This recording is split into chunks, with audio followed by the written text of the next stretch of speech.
Assalamualaikum warahmatullahi wabarakatuh. Di sini kami akan mempresentasikan materi manusia dan lingkungan untuk kelas 5 sekolah dasar. Materi yang pertama di sini saya akan menjelaskan mengenai penampakan alam di Indonesia. Penampakan alam adalah segala sesuatu yang terjadi secara alami yang disebabkan oleh peristiwa alam sehingga membuat permukaan bumi memiliki penampakan yang beragam. Indonesia merupakan negara kepulauan yang terbentang luas dari Sabang hingga Merauke. Berdasarkan letak astronomisnya, Indonesia berada di 6 derajat lintang utara hingga 11 derajat lintang selatan dan 95 derajat bujur timur hingga 141 derajat bujur timur. Dikarenakan letak astronomisnya ini, Indonesia terbagi ke dalam 3 wilayah waktu, yaitu waktu Indonesia bagian barat, waktu Indonesia bagian tengah, dan waktu Indonesia bagian timur.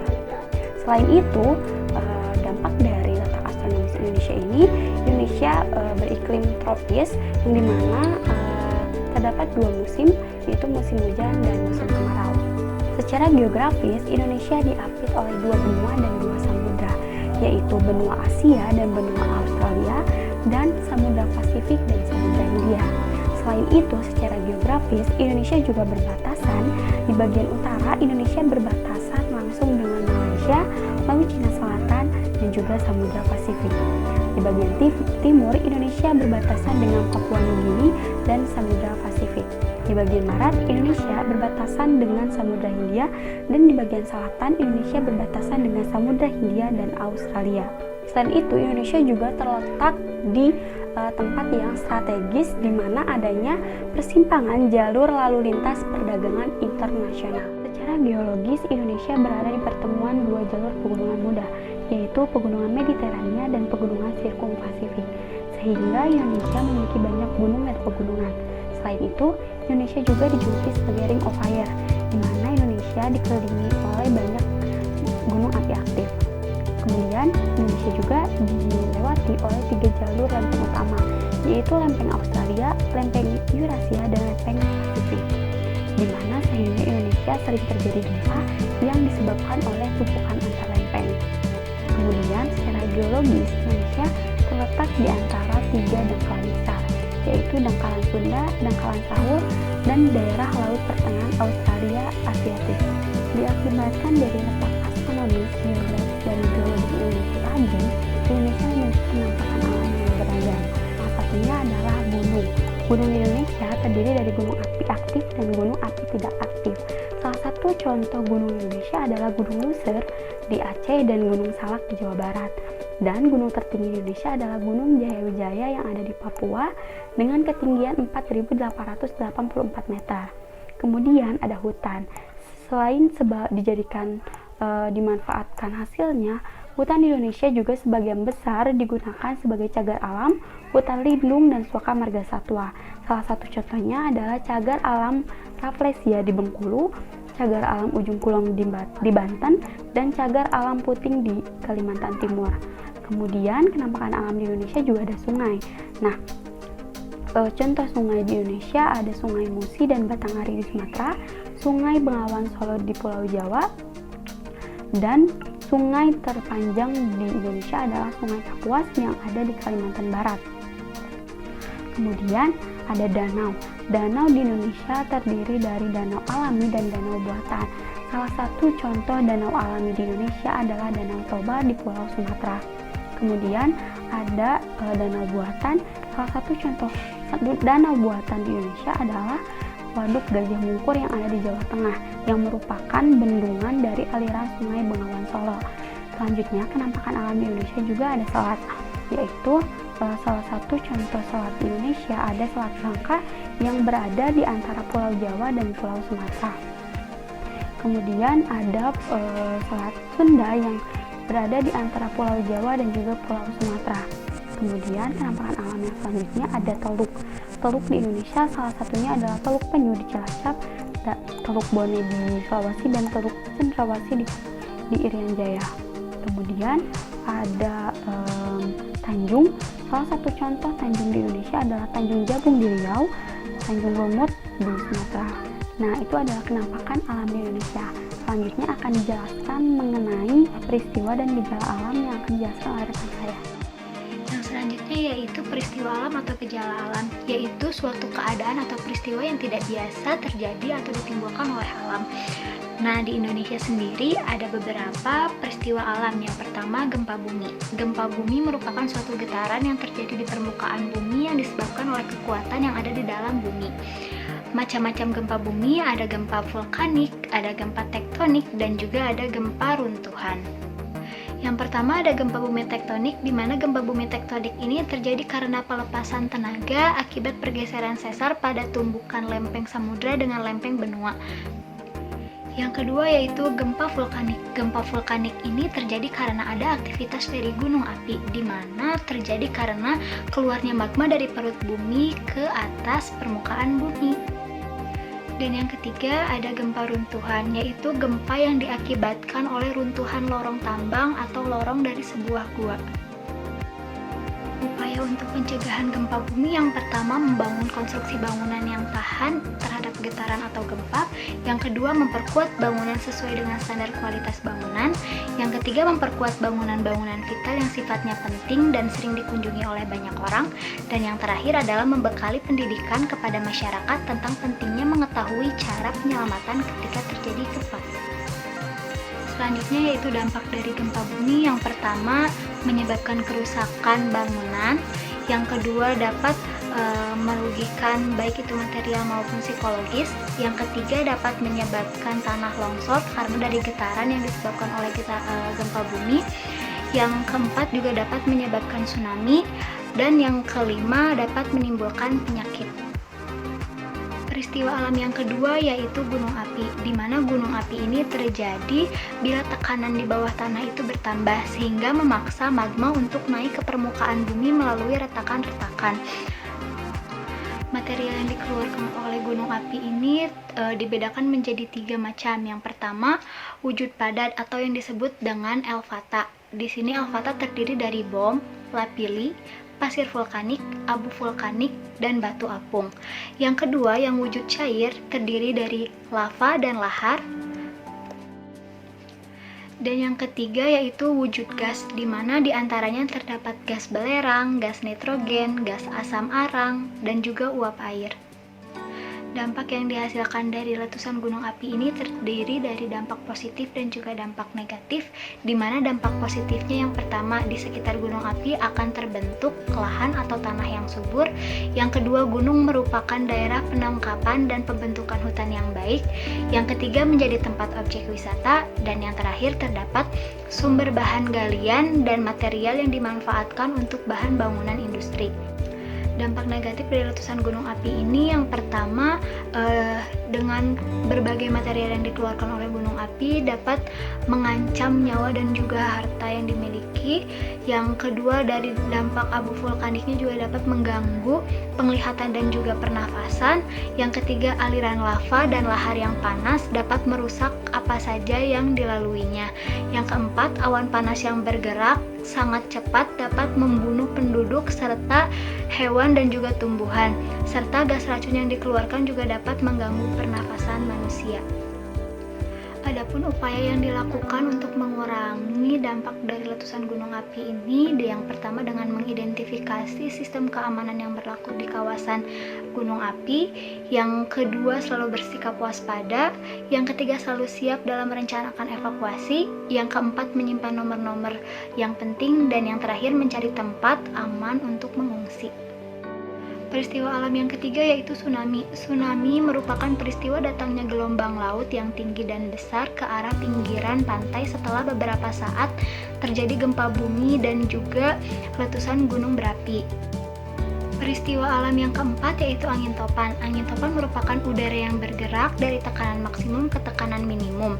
Penyebab terjadinya angin topan yaitu karena adanya pergerakan udara yang sangat kencang sehingga mampu memporak-porandakan benda-benda yang ada di sekitarnya.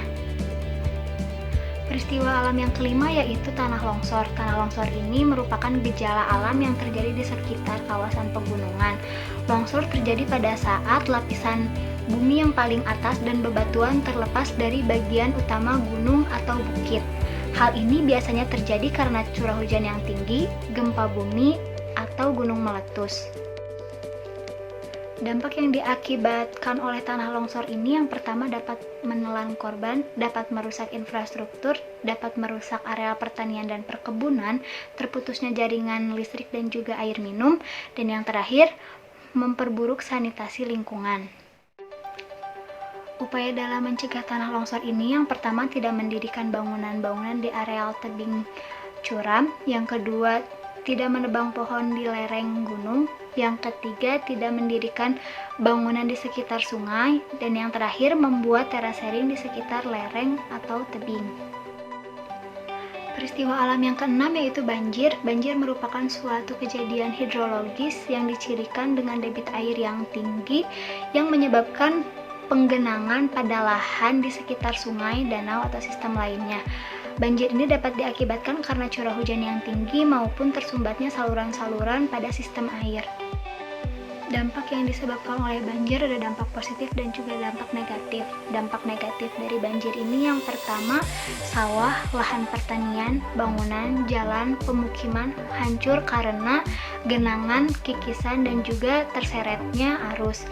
Yang kedua, jembatan runtuh karena pondasi terkikis air. Yang ketiga, longsor tebing. Dan yang keempat, menyebabkan banyak penyakit terjadi pada masyarakat yang terdampak. Adapun dampak positif dari banjir, yang pertama, banjir dapat menggelontorkan bahan-bahan pencemar air yang mengendap dan juga menyumbat pada saluran air. Yang kedua, banjir dapat menjaga kelembapan pada tanah. Dan yang ketiga, pengendapan lumpur banjir dalam jangka panjang dapat meningkatkan kesuburan pada tanah. Adapun upaya untuk mencegah terjadinya banjir, yang pertama membuang sampah pada tempatnya, yang kedua membuat saluran air atau terowongan di bawah tanah, yang ketiga menanam pohon berbatang besar di sekitar rumah, yang keempat menciptakan green open space, dan yang terakhir mendirikan bangunan atau konstruksi pencegah banjir seperti waduk. Peristiwa alam yang ketujuh yaitu kebakaran hutan, di mana kebakaran hutan ini dapat disebabkan karena pergesekan antar ranting yang tertiup oleh angin sehingga dapat menghasilkan suatu percikan api dan dapat menyebabkan kebakaran. Selanjutnya karena faktor dari alam yaitu kemarau yang berkepanjangan. Selain faktor alam ada juga faktor lainnya yaitu dengan pembukaan lahan yang dilakukan untuk pertanian atau perkebunan yang dilakukan oleh suatu proyek. Dampak dari kebakaran hutan ini yaitu terganggunya kesehatan penduduk sekitar hutan tempat terjadinya pembakaran terjadi. Selain itu, rusaknya ekosistem hutan sebagai tempat hidup bagi berbagai spesies tumbuhan maupun hewan. Adapun upaya untuk mencegah terjadinya kebakaran hutan, yang pertama, tidak membakar hutan di sembarang tempat, meningkatkan upaya kepedulian masyarakat terhadap lingkungan, tidak melakukan pembakaran apabila berangin kencang, memberi sanksi tegas kepada pelaku pembakaran, dan juga melakukan sistem tebang pilih. Oke, selanjutnya di sini saya akan membahas kondisi dan peristiwa alam di negara tetangga. Negara Indonesia ini terletak di antara beberapa negara seperti negara Brunei Darussalam, Singapura, Malaysia, dan Timor Leste. Di wilayah negara-negara tetangga tersebut terdapat penampakan alam, misalnya sungai, gunung, dataran tinggi, dataran rendah, laut, dan sebagainya ya. Jadi kenampakan alam yang terdapat di suatu wilayah akan mempengaruhi keadaan sosial di wilayah tersebut. Penampakan alam yang terdapat di negara-negara tetangga akan berbeda-beda sehingga keadaan sosial di negara-negara tetangga akan berbeda-beda pula. Di sini saya akan jelaskan kondisi dan peristiwa alam di negara Brunei Darussalam.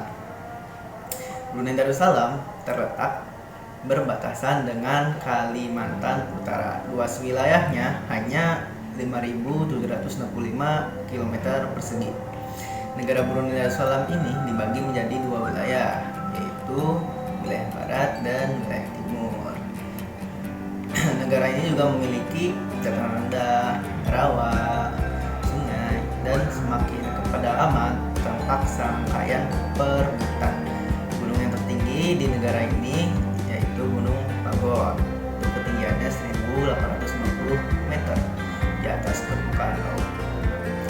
Lalu ada Sungai Beliat. Nah, sungai yang terpanjang di negara ini mengalir di wilayah perbatasan bagian barat. Lalu ada sekitar 80% lahan daratan ditutupi oleh hutan hujan tropis. Nah, dari kenampakan alam ini, Brunei Darussalam terdapat beberapa peristiwa alam yang terjadi di negara ini, yaitu gempa bumi, longsor, angin topan, tsunami, dan lain-lain. Bersama karena daratan hutan hujan tropis. Lalu keadaan sosialnya di negara Brunei Darussalam ini. Nah, Brunei Darussalam ini memiliki ibu kota Bandar Sri Begawan. Negara ini memerdekakan diri dari penjajah kerajaan negara Inggris pada tahun 1983. Kepala negara Brunei Darussalam adalah Sultan. Dan kepala pemerintahannya juga adalah Sultan. Lalu nih, ada jumlah penduduk Brunei yaitu sekitar 330.000 jiwa. Nah, jadi sebagian besarnya itu orang Melayu. Nah, penduduk asingnya ada Cina dan India. Bahasa kebangsaannya sendiri yaitu bahasa Melayu, dan agama yang ditetapkan sebagai agama resmi adalah agama Islam. Brunei ini terkenal sebagai pengekspor minyak mentah, gas alam, dan produknya. Jadi keadaannya pas jadi keadaan sosial itu pengekspor minyak mentah, alam, dan produk minyak. Selanjutnya itu negara Brunei ini mengimpor produk mesin, mobil, barang elektronik, beras, dan gula. Sebanyak ya. Jadi selanjutnya itu negara Malaysia, guys. Kondisi alam yang pertama.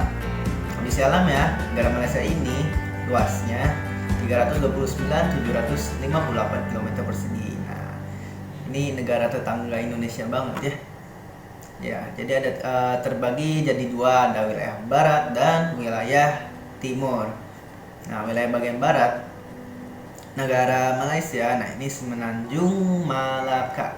Nah, terdiri dari 11 negara bagian meliputi Kedah, Perlis, Perak, Kelantan, Selangor, Malaka. Nah, Negeri Sembilan, Johor, Penang, Terangu, dan Pahang. Nah, di wilayah ini terdapat beberapa rangkaian pegunungan, dataran rendah, kawasan hutan, lahan subur. Nah, lalu ada wilayah timur di negara Malaysia. Nah, ini di sebelah utara Kalimantan yang terdiri atas dua negara bagian, itu Sarawak dan Sabah. Selanjutnya ada kenampakan alam yang berupa daerah rawa, pesisir pantai, daerah perbukitan, dan lembah berhutan, serta pegunungan di pedalaman. Selanjutnya di wilayah ini terdapat pegunungan dan puncak tertinggi, yaitu Gunung Kinabalu 4.101 meter. Nah, ini tinggi banget Dari kenampakan alam Malaysia terdapat beberapa peristiwa alam yang terjadi di Malaysia, diantaranya yaitu gempa bumi, banjir, angin puting beliung, tanah longsor, dan masih banyak kenampakan alam lagi Semoga kita semua sehat selalu dari musibah-musibah ini. Hampir sama kenampakan alamnya. Selanjutnya, keadaan sosial di negara Malaysia ini sendiri. Nah, Malaysia pasti pada sudah tahu dengan ibu kota Kuala Lumpur. Nah, pada tahun 1957 Malaysia memperoleh kemerdekaan dari kerajaan Inggris. Nah, dimerdekakan oleh negara Inggris guys. Pemerintah Malaysia berbentuk monarki konstitusional, yaitu kerajaan yang berdasarkan undang-undang kepala negara Malaysia yaitu raja, dan bergelar yang di Pertuan Agung. Adapun raja yang di Pertuan Agung adalah hasil pemilihan dari salah satu di antara 9 raja dari negara-negara bagian. Nah, negara-negara bagian tersebut yaitu yang tadi telah disebutin Nah, selanjutnya sedangkan kepala pemerintahan Malaysia adalah seorang Perdana Menteri PM. Nah, penduduk asli Malaysia adalah orang Melayu, sama kayak Brunei. Nah, orang Melayu ini merupakan bagian terbanyak dari jumlah penduduk Malaysia. Nah, penduduk lainnya itu kayak Cina, India, Pakistan, Sri Lanka, Bangladesh. Jumlah penduduknya itu 23.275.000. Lumayan banyak Bahasa resmi Malaysia, bahasa Malaysia Melayu. Bahasa keduanya adalah bahasa Inggris. Nah, bahasa Inggris tersebut banyak dipergunakan dalam dunia usaha, pemerintah, Bahasa lainnya adalah Mandarin dan Tamil. Itu biasa digunakan untuk sehari-hari ya, mungkin bahasa daerah kali ya. Penduduk Malaysia mayoritas beragama Islam. Penduduk Malaysia diberi kebebasan untuk menjalankan ibadah sesuai dengan keyakinannya masing-masing. Nah, mata pencaharian penduduk Malaysia adalah petani, pertambangan, perindustrian, nelayan, minyak sawit, dan bumi. Industrinya menghasilkan barang dari baja dan barang-barang elektronik. Oke, selanjutnya akan dibahas oleh teman saya. Selanjutnya yaitu negara Singapura. Negara Singapura terletak di seberang Pulau Sumatera. Negara Singapura memiliki luas wilayah sekitar 660 km persegi. Walaupun luas wilayah yang dimiliki negara Singapura tidak luas, namun negara Singapura memiliki letak yang strategis sehingga negara Singapura termasuk dalam negara maju. Sebagian besar negara Singapura merupakan dataran rendah, sisanya adalah bukit-bukit kecil. Terdapat pula sungai-sungai kecil yang pada umumnya pendek yang memiliki sumber mata air dari perbukitan. Peristiwa alam yang terjadi di Singapura adalah gempa bumi, banjir, dan kabut asap. Keadaan sosial Singapura. Singapura memiliki bentuk negara republik dengan kepala negara presiden dan kepala pemerintahan menteri. Sumber mata pencarian negara Singapura yaitu perdagangan dan industri. Selain itu, karena letaknya yang strategis, negara Singapura mendapatkan devisa yang tidak sedikit. Bahasa yang digunakan oleh masyarakat negara Singapura yaitu bahasa Inggris, Melayu, Cina, dan Tamil. Lalu selanjutnya adalah negara Timor Leste. Negara Timor Leste terletak di sebelah timur Provinsi NTT. Negara Timor Leste memiliki luas wilayah 14.874 km persegi. Sebagian besar kenampakan alam di negara Timor Leste berupa pegunungan. Daratan pantai bagian utara berupa pegunungan, sementara dataran pantai bagian selatan berupa sebaran pantai yang luas yang terdiri dari sungai-sungai dan rawa-rawa. Negara Timor Leste sering mengalami peristiwa alam berupa gempa bumi tektonik dan puting beliung. Keadaan sosial negara Timor Leste yaitu negara Timor Leste berbentuk negara republik. Negara Timor Leste memanfaatkan sektor minyak sebagai penghasilannya. Masyarakat negara Timor Leste menggunakan bahasa Indonesia dan Portugal. Selain itu, masyarakat Timor Leste juga mayoritas menganut agama Katolik. Baik, selanjutnya ada sikap dan karakteristik pembelajaran siswa sekolah dasar. Nah, setelah siswa mempelajari materi mengenai manusia dan lingkungan, terdapat beberapa sikap yang diharapkan dapat dimiliki oleh siswa. Di antaranya, yang pertama, sikap peduli terhadap lingkungan. Sikap ini bisa ditunjukkan oleh siswa melalui tindakan-tindakan sederhana seperti selalu membuang sampah pada tempatnya, lalu kemudian memungut sampah yang ada di jalanan, lalu membuang di tempat sampah, dan tidak merusak tanaman yang ada di sekitarnya. Kemudian yang kedua yaitu sikap menjaga dan melestarikan lingkungan. Sikap ini bisa ditunjukkan melalui tindakan-tindakan seperti menanam tanaman kosong dan merawat tanaman atau tumbuhan. Kemudian yang ketiga yaitu siswa bisa melakukan 3R. Karena banyak peristiwa alam buatan yang terjadi yang tidak mengamankan sampah plastik seperti sampah plastik, styrofoam dan lain-lain, maka perlu sekali sikap membudidayakan 3R ini.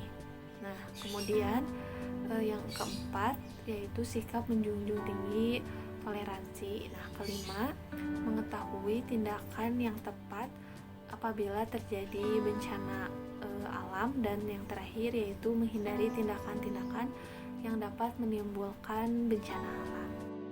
Nah, agar sikap siswa tersebut dapat terbentuk, maka diperlukannya pemahaman mengenai materi atau teori manusia dan lingkungan. Dengan melalui pembelajaran yang menyenangkan, teori manusia dan lingkungan ini dapat dengan mudah untuk dipahami dan dimengerti oleh siswa.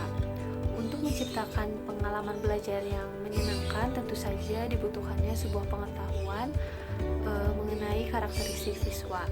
Adapun karakteristik siswa dalam pembelajaran manusia dan lingkungan ini diantaranya yaitu yang pertama, walaupun siswa kelas 5 sudah termasuk ke dalam siswa kelas tinggi, namun secara psikologis siswa ini masih pada tahap belajar dan bermain, sehingga salah satu upaya yang dapat diterapkan yaitu agar materi ini dapat dipahami dengan efektif melalui penggunaan media yang interaktif dan menarik. Nah, ini dapat dibuktikan kebenarannya dengan hasil temuan yang dilakukan oleh Leili Rohmah dalam skripsinya menggunakan media question card untuk pembelajaran manusia dan lingkungan. Nah, yang kedua yaitu membahas permasalahan yang terjadi di lingkungan terdekat siswa. Nah, dengan mengangkat permasalahan-permasalahan di sekitar, maka siswa akan lebih mudah untuk menganalisis dan mengidentifikasi. Selain itu, siswa pun akan mendapatkan contoh konkret.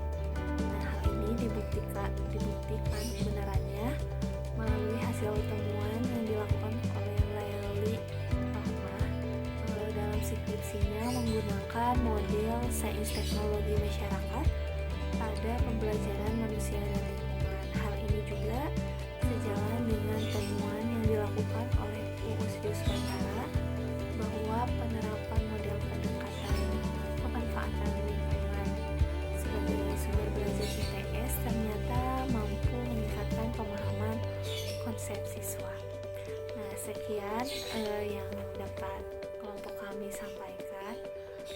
Terima kasih. Wassalamualaikum warahmatullahi wabarakatuh.